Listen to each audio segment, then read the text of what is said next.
Welcome to Jammin' with Jason Mefford, a show where we discuss topics relevant to chief audit executives and professionals in audit, risk, and compliance. We discuss the technical and soft skills needed to navigate the minefields of organizations. You hear best practices and practical advice for helping you advance your career, and we'll even talk about music, mindfulness, and psychology, because we can. So sit back and relax while you listen to the #1 podcast in the world for internal auditors, unscripted and unedited. Well, welcome everybody. I have a great treat for you today. I am joined by Larry Harrington. And unless you've been living under a rock someplace, you should know who this man is if you're in internal audit. He has been around for a long time, served as the chair of the global IIA board, was also the board chair for the North American board. He's done lots of service over the year, and he is a retired chief audit executive from Raytheon. So, Larry, welcome on. How you doing? Jason, I'm doing great. Thank you. And retirement is an interesting word because even though I've retired in the last year from Raytheon, I've still spent a lot of my time traveling the world, speaking on behalf of internal auditors in the IA and doing some consulting on cyber, as well as coaching and mentoring young internal auditors. So I've got a very busy life these days, and I love opportunities to talk to people like you who have really helped shape this profession to where it is today. And I hope that today you and I can share a few pointers that will help people in their own career. Well, thanks, Larry, for saying that. Because that's what I've been trying to do for 25 years is help shape and move us forward into the future. And I really appreciate what you have done and are still doing. I mean, it shows, again, it's funny because you're not the only person. There's several people that I know that are quote unquote retired now, but they're just as busy or busier than they were before because they're still out there kind of preaching and speaking and coaching and trying to help people along, which is what you're continuing to do as well, which I think is fabulous.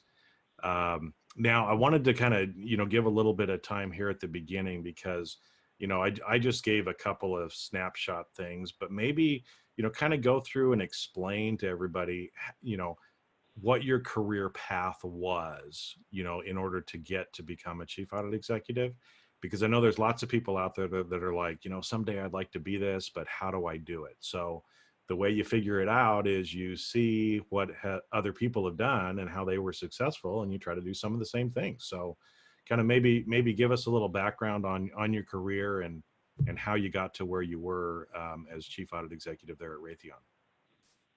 So that's a great question. I really appreciate it. I've spent, started my career in public accounting, and then I joined an internal audit team. And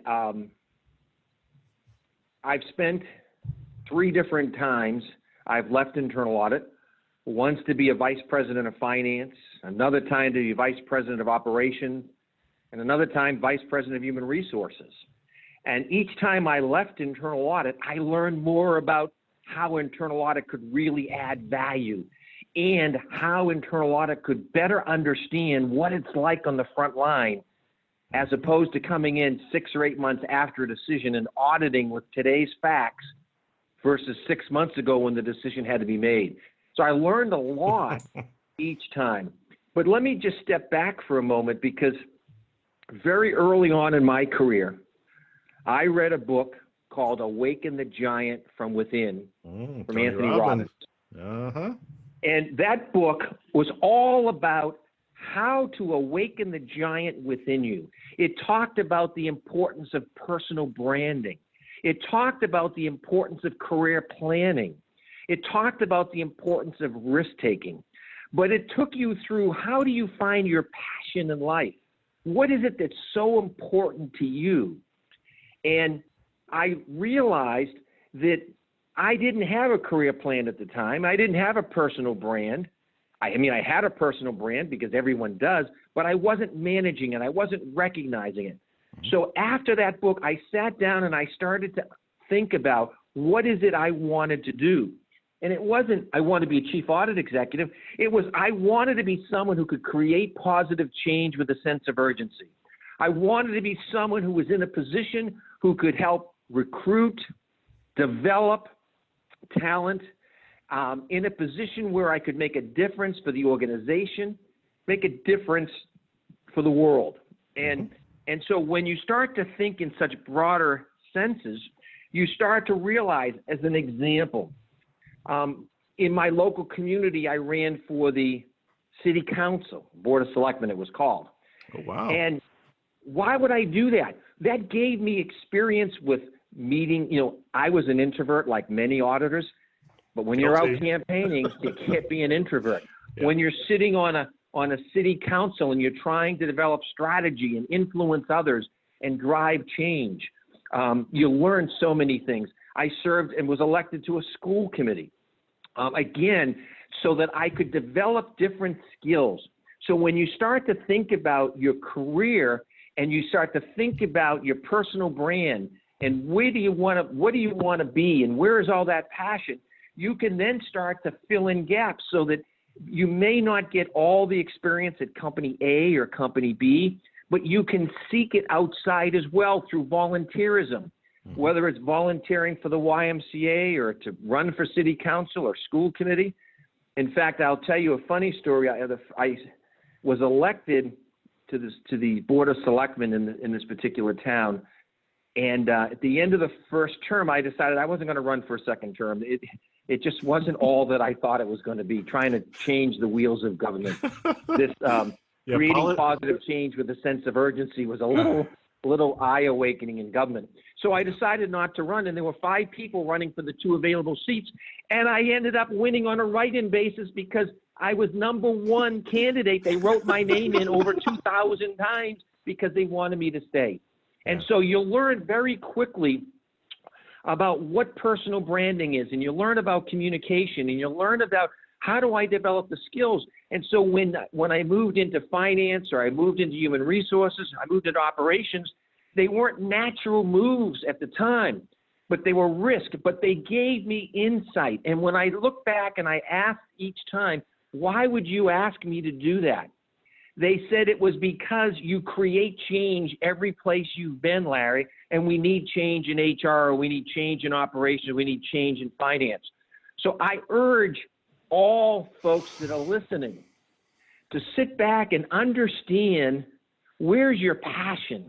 What is your personal vision statement, your personal mission statement? What is your personal brand? Is your brand what you want? You and I have talked about the hat that you wear. Yep. You stand out at every conference. People may not recall your name, but they know who you are and they know what you stand for. Every one of us has a personal brand, but most of us don't manage it. And very few of us have a written career plan that identifies our strengths, our weaknesses, our opportunities, our threats, and helps us think through what opportunities might we get in order to make a difference. And so I used that early on to seriously take some risks by taking a role in finance or taking a role in HR or in operations and learning what's it like on the other side of the fence, so that when I come in and do things from an audit perspective, I can truly add value to those organizations and truly provide insight that will help them achieve their goals and their objectives. You see, when auditors do audits, the #1 objective ought to be to help the organization you're auditing be more successful. Amen, help them brother. grow sales, help them improve cash flow, help them reduce costs, help them improve efficiency, help them with the culture of the corporation. I mean, these are the kinds of things that you learn when you're trying to run an organization like finance or HR operations. It's all about those things. And so as an internal auditor, instead of just thinking about controls, if we think about what are their goals and objectives and how can we provide thoughts, ideas, and strategies that will help them be more successful at what they're trying to achieve. And when we do that, internal auditors are much more appreciated. And again, I kept getting asked to leave internal audit because of those kinds of attributes that we're able to bring from an internal audit perspective. I kept going back to internal audit because what I loved was the diversity of I could audit, we could do work in finance one month and HR the next month and operations the next month and marketing. I mean, you see the entire company. You're not limited to one function.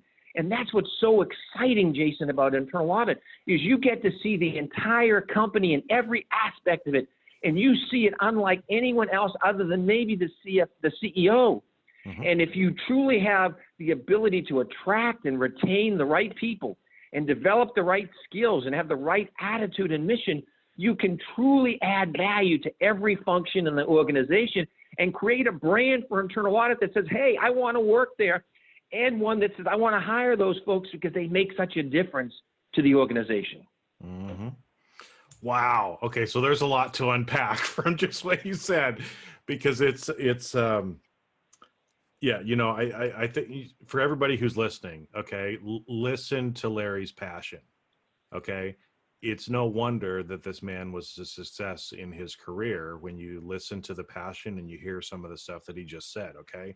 So rewind, listen to that again, but we're gonna kind of unpack some of this stuff, because you said a few interesting things in here, Larry, that I think is important. You know, I don't know if you were intending these to be some of the things, right, to help chief audit executives with, but I think are some great things to talk about. So the first one, you know, again, is you left audit and you came back, and you left audit and you came back. So it's okay. People can still get to the top of their career by leaving audit. And in fact, as you said, you were a better auditor because you had that other perspective, right? And think about it, Jason, you just interviewed Steve Geffert. Yep. And Steve said very similar things. He left internal audit and came back. Yep. You can learn a lot when you leave and come back at a higher level because of what you've learned and the brand that you've developed, both while you were in internal audit before and when you left. And you combine the success of those two, and you come back at a higher level. Well, yeah, and also about, you know, kind of being intentional in what you're trying to do as well, right? Because I see a lot of people, you know, this way that kind of come to me and they're like, hey, you know, I'm kind of stuck in my career. It's like, well, where do you want to go? Well, I'm not really sure. Well, it's no wonder you're stuck in your career if you don't know where you want to go, right? And when you tie that back to some of the passion and kind of deeper goals, like you were talking about, you know, with Awaken the Giant Within, that you kind of went through, that process that you went through, when you understand and you have alignment as to what you want to accomplish in this world, the job doesn't necessarily matter. Audit is a great job, but like you said, you may move back and forth, right? And I love what you said about risk taking. Okay, because I've seen this too. It's like, you know, we spend our whole career in you know, audit, compliance, and we're trying to stop people from taking risks. But the only way to really get what you want in life is you got to take risks. And so I don't, maybe you risks lead to opportunities. They do. You know, Jason, people think of only the risk side of things without the opportunity. And it's opportunities that often hurt the company because you miss the opportunity. Yeah. And so it's the same thing from a career standpoint. You know, I'll just tell you a funny story. When I was the Chief Audit Executive at Aetna, we had about 120 people in internal audit. We had a 3-day program.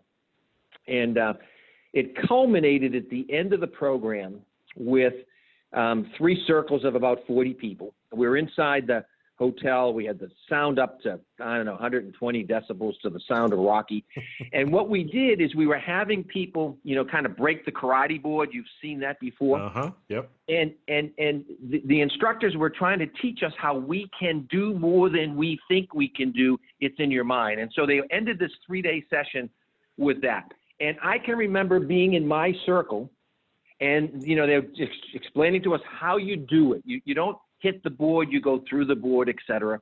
Mm-hmm. And the music is playing, there's 3 circles, and in my circle, the guy says, so who wants to go first? And one of the staff people put up their hand, and they said they wanted to be first. And so they go in the middle of the circle, and everybody's chanting, you know, Jason, Jason, Jason. It's going crazy. And Jason, bust through the board. And then the second person raises their hand and they want to do it. And I'm thinking, holy crap, I don't know if I can even do this. I'm the guy that's hosting the whole program. I better go quickly just in case. So I raise my hand. I get to the center. And the instructor looks me in the eyes. He says, Larry, you're in charge of this group of 120 people. You can't break one board. You've got to break two. And I nearly crapped my pants. I didn't know if I can do one, then mine too. And so he's looking me in the eyes. He says, you can do it, Larry. Look at these people. They're all yelling your name. They know you're the leader. You had this program here. We've shown you how to do it. We've told you don't hit the board. You go through the board. I want you to think what's behind the board and put you. And I went through both boards. Shocked the heck out of me. And what it drives home is for every one of us, we need to take those risks because the risks lead to opportunities. Yep. And that we can do so much more than we think. We're our own limiters of our thinking. We limit what our abilities are. We limit our potentials because we tend to be too conservative and too pessimistic. And what I learned from Awaken the Giant was you need to dream big, and you need to associate yourself with people who dream big. And you need to associate yourself with people who will reinforce your dreams and encourage you to do that, and you encourage them.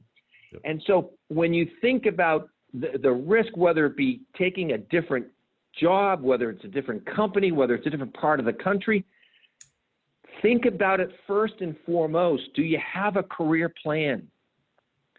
Some people I talk to spend more time figuring out what car they're going to buy next or which vacation they're going to take, as opposed to how to manage the career. And so when I coach people, it starts off with career planning, and it starts off with who are you? Where is your passion? Where's your energy? What gets you so excited and what is boring? You know, there are some people that don't want to be a general ledger person because they said to do the same thing every month. Then there are other people that say, I'd love to do the same thing every day, every month. I want to know predictability. There's no right or wrong answer. The part is what is important to you and where do you get your energy and your passion? And then let's start to figure out what kinds of jobs, what kind of roles, what kind of responsibilities would give you that. And sometimes you might find, I never would have thought about something in, let's say, supply chain. Well, when you think about what supply chain's trying to do, it's very complementary to the skills that you have, and it's where you want to be. It's the kind of drive you want to change. So you start thinking about broader perspectives and start thinking about the opportunities that will allow you to grow in your career. And when you think about personal branding, it's communication skills, it's your appearance, it's so many different things. And you know, we could do a whole session just on career planning and help particularly younger folks understand how important it is to, and the economy's so good. But ultimately, if you look at history, opportunities are going to get tight again at some point, and those that are most prepared will have the most success. And Jason, too many times I've seen people want a position or want a function or a role only to get there and find out it's not what they thought it was. And so again, part of the career planning is helping people understand. And as a chief audit executive, I would often surround the team with opportunities in every one of our functions so they could learn. So if, Jason, you had an interest in supply chain, I might put you on some supply chain audits so you could see what it's really like, experience what it's like, understand the problems, the issues, how you could add value. And sometimes people will come back and say, you know, it's not what I thought. Okay, great. Then let's talk about other opportunities. So it's so important for people to and have leaders in internal audit, chief audit executives who care. Oh, yeah. Staff wants to know you as a leader care about them. You care about who they are. You care about their personal life, their professional life, and you're their coach, their champion. You're there to help them be successful, because the more successful they are, the more successful you are as a chief audit executive. Mm-hmm. So surrounding yourselves with the right people and having the people skills to help them focus on personal branding, career planning, what is their personal vision statement, making sure they get the right training, the right coaching, the right constructive criticism, knowing that you're there to support them will help them be more successful. And I got to tell you, I learned very early on about two things. One is most people in business don't like auditors. They don't ask you to come. They don't want you to stay longer. They fear internal auditors. And so I learned really quickly that I had to change that opinion. So I got involved in other things like diversity and inclusion. At Raytheon, I served as the diversity champion for the company, a part-time role, for over 4 years. And when the chairman of the audit committee said, Larry, why would you want to do that? I said, because when I do the diversity work, people see me in a different viewpoint. They don't see me as the head of internal audit. They see me as a person, as a champion. They tell me about the culture. They tell me about the problems. It gives me an opportunity to see the company through different eyes, which then allows me to be able to do the audit work better. Mm-hmm. And so I learned that's important to think about. How do you truly understand what's going on in the company? By getting involved in some other aspects of the company. In addition to that is every alumni that you move into a business is a network on the node who can help you in the annual audit plan, help you understand what's it like, what's going on, what are the risks, what are the opportunities, what are they missing? And you learn about the importance, Jason, of relationships. At Raytheon, we had a vision to create positive change with a sense of urgency. And I got a call one day from an individual that said, Larry, your folks have just finished an audit. And as you know, we do our own risk assessment, and we determined that at the beginning of the year that this was not a high-risk area. We were wrong. Your staff has come in, and we've got some significant issues here. Wow. And it's all about, I want to ask you, Larry, I can spend the next 2 months arguing with leadership in the company about the audit findings, or I can get them fixed. Mm-hmm. What I'd like to ask you, you know what the environment is like here. This is almost 8 years or 10 years ago now. She said to me, if you truly believe in creating positive change, I would ask you to consider the following. I've acknowledged that we didn't risk rate this enough and we didn't put enough effort into it. And I've acknowledged the findings your internal audit team has. Give me 60 days to get this fixed and finish the audit at that point. I will live or die by anything you find. But I can focus what I need to get this thing fixed, or I can spend 60 days defending what we did and why we did it and get nothing done. What do you think? And so I said, let me think about it. And I called the chairman of the audit committee. We had a conversation. And he said, Larry, you always talk about creating positive change, and you know she's right, that she'll spend 60 days defending everything as opposed to fixing things. So he said, I would suggest you go with your gut. Finish the audit in 60 days. Mm-hmm. Give them 60 days to fix the issues. Because at the end of the day, Larry, it's not about how many reports you issue. It's not about what the findings are. It's about, did you create positive change for the company? And if that's the best way to do it in this case, then I think you ought to do it. And we did. And so I also tell chief auditors, relationships are important. You must maintain your independence, but you must maintain strong relationships where people that are peers of yours that you're auditing can have these candid conversations. Probably 40% of the audits we did at Raytheon were at the request of the businesses who said, I think I have a problem, Larry. Can your team come in and look at it? And that was because they trusted us. They trusted us to be fair, to be open, to be collaborative, and to bring leading practice solutions to the table. So as a chief audit executive or someone who aspires to be a chief audit executive, learn about how to build relationships. Mm-hmm. You need to maintain your independence, but it's about relationships, and that gets back to personal branding and adding value and attracting the right people. If you do all these things the right way, you'll maintain your independence, but more importantly, the businesses will be seeking your help day in and day out because they trust you to make a difference.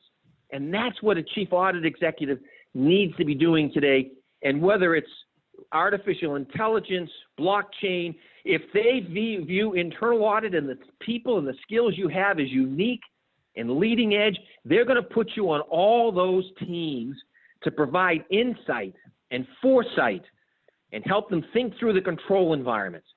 Because the most successful chief audit executives are those that have a seat at the table, and you get a seat at the table, Jason, because of your personal brand, not because of your title, not because of your position.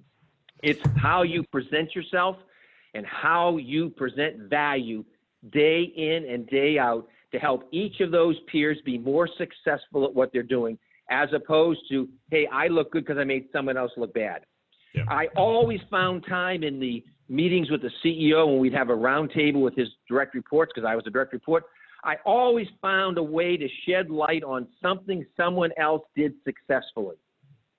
I wanted others to see internal audit isn't all about negative findings. We can also share leading practices. We can also collaborate across businesses to share the leading practices to make the company successful, and we can share light on those across the company that are doing the right things, the good things, the valuable things, and be looked at in a different light than just the negative auditors who come in and tell you all that you did wrong.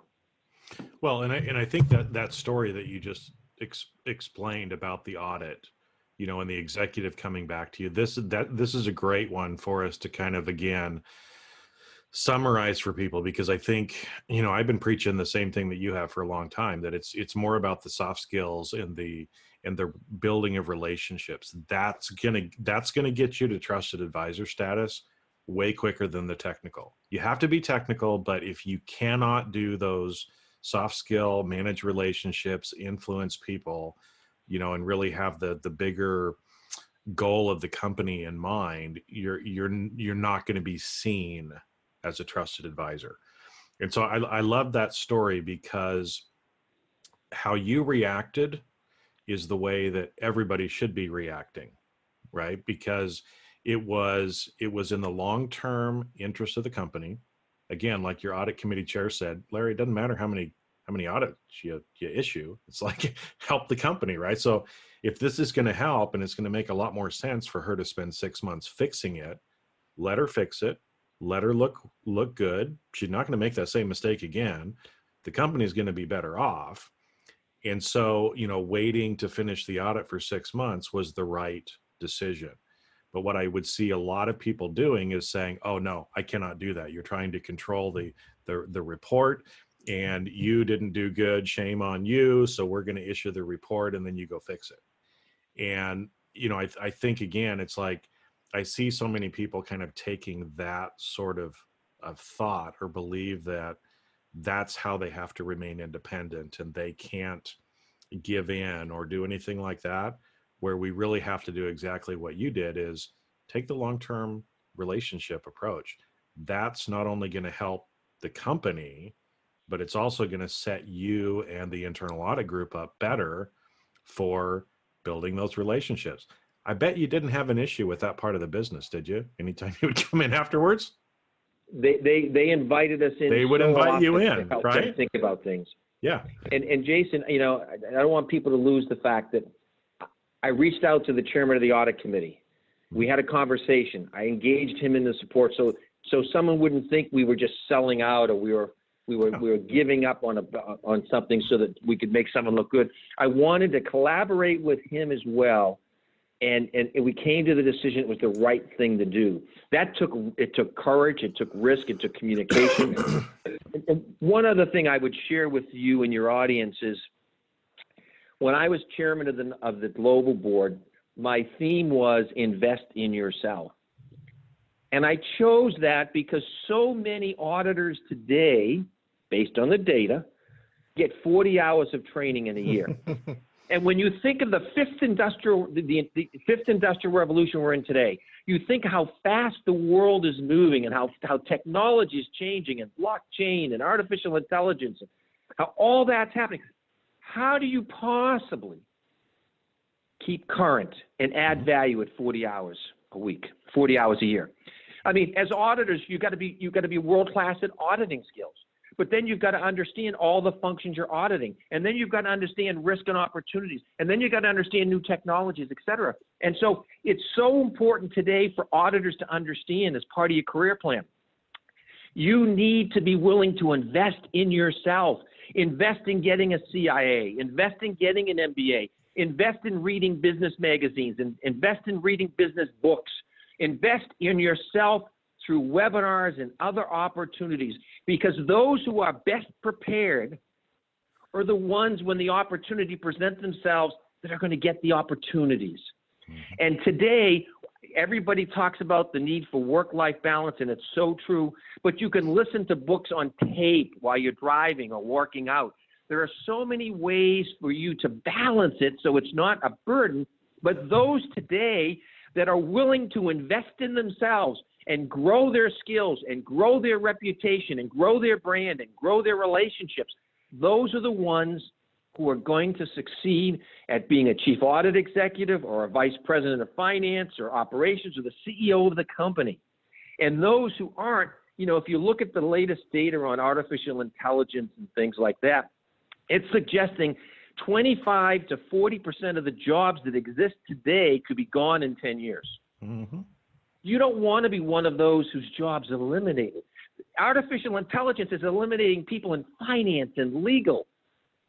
Oh, other truck professions. drivers. It's going to have an impact on internal auditors as well. And so those internal auditors who understand and are willing to invest in themselves because they have a career plan, they have goals, they have objectives, and they are working to get that experience are the ones when the opportunity presents itself will be the most qualified candidate to get that opportunity. And so you can't just rely on your company. I urge people, take 5% of your net pay and invest in yourself. Nobody said the day you graduated college you were no longer responsible for your own education. We are all personally responsible every day. I've seen people who ended up losing jobs because a company went under or industry was suffering and didn't have the current skills, and they blamed their company. You don't want to blame anyone. You need to be self-determined. You need to figure out you are you're your own company. You have one product yourself, and you have generally one customer, your employer. That's a high-risk business. So what you need to do is you need to be building relationships so you have, quote, more customers if you need them, and you need to be building your skill set so that if things change, you're ready for that change, and you're going to be one of the ones landing on your feet faster than anyone else. Mm-hmm. And with the way this world's changing and the speed of which we're seeing change, if you're not investing in yourself, then why should anyone else?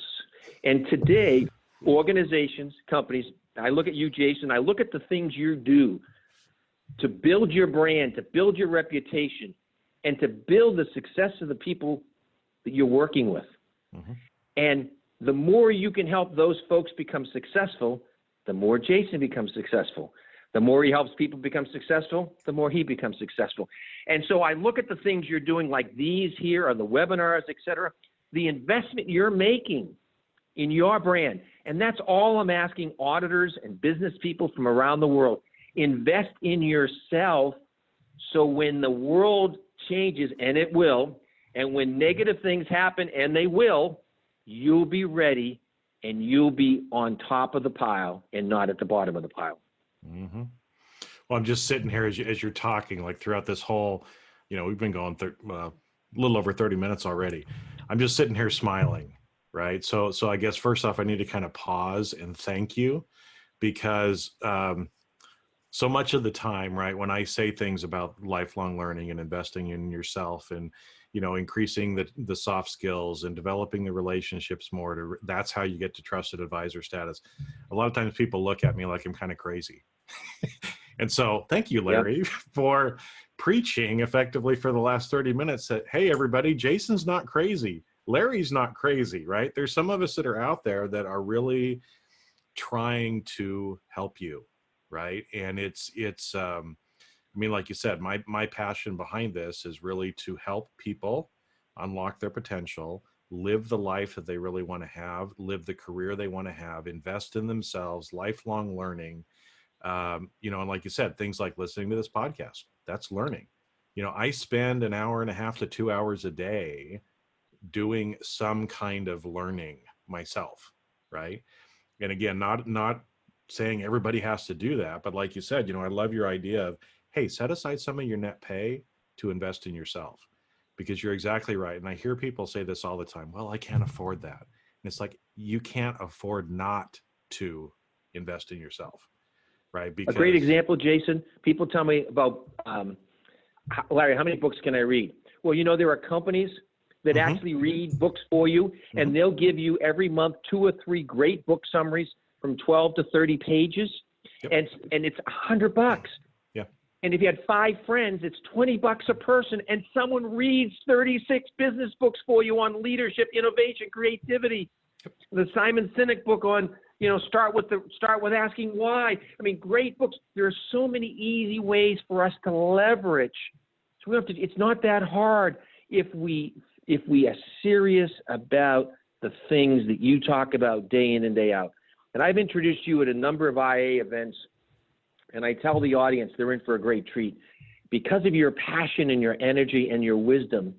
And more important than all that is the way you motivate people to take responsibility and take action. It's not about taking notes during a session. It's about doing something after the session. Yeah. And you challenge them all the time as to what they're going to do. It isn't about just learning, it's execution. And so, you can get business books that someone else reads for you. You can get them on tape. You can leverage with your peers. I tell people, hey, look at, Jason, you read some of the stuff. You go to the supply chain folks, ask them what magazines they read, and if you can have their old magazines. I'll go to the finance, and Susan will go to the HR. And we'll cut out articles that make sense, and we'll share them amongst each other. We can leverage our knowledge. We don't have to do it all ourselves. Yep. Surround ourselves with people who have similar visions, similar missions, similar passion, and leverage each other. And stop hanging around with the negative Nells who think the world's ending and why do this and why do that and da-da-da-da-da. If we surround ourselves with positive people, we'll leverage each other's success. We do. And, but like you said, you have to be willing to actually do something. It's like you can read all the books that you want, but until you actually, try to transform yourself, and you do that by actually doing it, right? Like you said, I mean, going to that session where you had to break the boards. Yep. It's like, if you hadn't broken the boards and actually taken some action, taken some risk, and done something about it, then you wouldn't have gotten some of that breakthrough. I mean, I can only imagine the feeling that you had when you broke that and you're like, holy crap, I did it. Woohoo, kind of thing. And it's taking those steps. It's not just being an armchair quarterback, and it's actually trying to push people. And, because for everybody that's listening, Larry has just told you some fabulous stuff, but it's not going to help you if you don't get off your butt and actually go out and try to do some stuff, because he's been successful by doing, right? And the only way that you're going to be successful is by doing and by becoming the person that you want to be. And we don't have enough time today, but yeah, a lot of the stuff that you've learned, Larry, I've learned as well about how to become, or like Tony Robbins talks about, awaken that giant within, that there are ways Jason, to do that. Leaders don't lead if they don't have any followers. They don't. And so you're out for a long walk by yourself. That's correct. Following you. And so leadership is about acting, doing, creating, motivating. And as a leader at any level in the organization, anyone can be a leader. Anyone at any level can be a leader. You can display the characteristics of leadership and demonstrate to people early in your career that you're going to be someone who's going to be a mover and a shaker. And you'll find that people will want to mentor you. They'll want to coach you. They'll want you on their team. Mm-hmm. And you'll have opportunity after opportunity because you're doing something. Yep. But you got to do it. So you got to do it. You got to do it. So for everybody listening, go back, listen to this again, because I mean, this is probably one of the episodes that everybody should listen to probably 2 or 3 times. Because each time that you listen to it, you're going to get something else out of it. And again, it's go out, invest in yourself. Larry, I really appreciate you taking time. I know we were talking a little bit before. There's probably going to be some things we're going to need to do again together, because it's like, holy crap, man, we like totally are on the same wavelength in so many different areas. And, and just in trying to help and give back and help people to really become better. And to have a great life, have a great career, and give people what they need to. So before we wrap, I guess any final thoughts, I guess, that you want to kind of leave for the listeners today, especially somebody who might be a chief audit executive, and any final thoughts before we wrap for the day? Well, I guess just a couple of quick things. First of all, thank you not only for this session, but for all that you've done for so many people in our profession. There are people that will be affected, will think of you at a program you had. They never see you again, but you impacted them, and they'll think of you today, tomorrow, 5 years from today. So you'll never know the impact you've had on as many people as you've had, but they'll know the impact that you had. So I want to thank you for that. I want chief audit executives, or those who aspire to that, to understand that the IIA is a great place to be involved and engaged. I started at the local level. I worked my way up to the national level, the international level, co-chair of the international conference. There are so many wonderful opportunities at the IIA to get exposure, to learn, and to develop your skills. And when you get involved there, you can reach out to people who will be great mentors and people that will help you. And Steve Gefford is someone who very early in my career inspired me on the IA Research Foundation. He inspired me with what he did to provide financial support to such a vital organization as part of the IA, to provide the research and the leading practices and the books.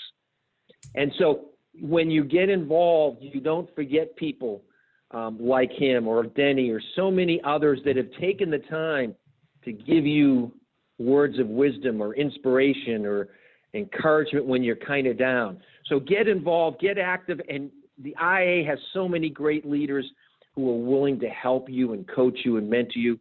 And I've got a long way to go before they put me under. And I hope to continue not only speaking across the globe, but mentoring aspiring chief audit executives and existing chief audit executives in any way I can to help make this world a better, safer place. Yep. Well, and Larry, I thank you for what you've been doing as well, because again, when I, just like you said with Steve, I feel the same way about Steve. I mean, he's an amazing man. But you as well kind of fit into that same category as well of, inspiring and helping so many people out. And like you said, you're going to be around for a while. I'm going to be around for a while. We're going to keep doing this because we want to make everybody better. And so absolutely, that's what's going to happen. So thanks again, Larry, for coming on. And that's a wrap for today, folks. Go back, listen to this again. If you enjoyed this episode, especially, I think this is one of the most rich episodes that we've done. So make sure and share this with other people that because we all need to be investing in ourselves. One way is through these podcasts as well, and just give you a little boost of energy and some learnings each week as well. So I'll catch you on a future episode of Jammin' with Jason. And that's a wrap. Thanks for listening to today's episode of Jamming with Jason. Keep on rocking in the audit world. Have a great rest of your day, and I'll catch you later on the next show. If you'd like to earn continuing professional education for listening to today's episode, head on over to C-Risk Academy at ondemand.criskacademy.com. And that's C as in the letter C, riskacademy.com. Not only do you get a CPE certificate, but you also will have access to the video version of today's show. The views and opinions expressed on this show are that of the individuals and not of their respective organizations.